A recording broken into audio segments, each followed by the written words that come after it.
Ito ang OG store dito sa Purok 3, Puting Tulay. Welcome to for today's videos. Andito kami kay OG store kung saan marami ditong ulam na mga sariwa. Halos lahat ng ulam ay nandito, yung mga isda. Yung tulad ng bangus. Wow! Ano ba ito? Tulingan. Tapos may paa ng manok. Atay, may pusit. May sugpo, malalaki sugpo dito.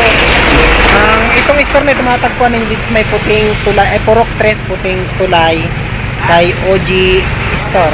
Yan. Wala pa yan! Ayan si ate yan.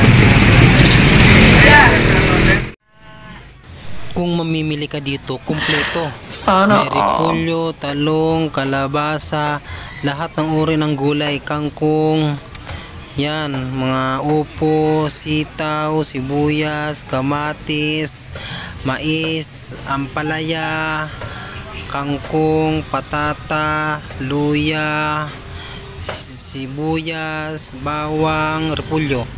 Kaya kung mamimili kayo, dito na kayo kay OG Store. Kompleto dito, meron ditong manok, tambakol, bangus, galunggong, atay ng manok, sugpong malalaki, paa, tapos yan, pusit, yan, tambakol, galunggong, masarap, mura na.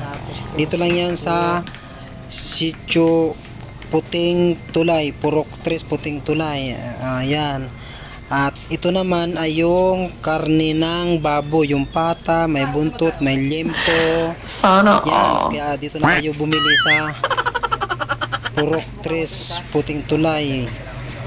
Makabling yan, may mga dilata dito. Yan, talong, sibuyas, carrot, bagyo beans. Yan, tapos kangkong, mais.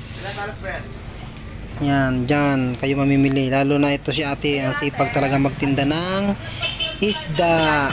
Dito lang yan sa may tabing kalye, Puting Tulay, Makabling.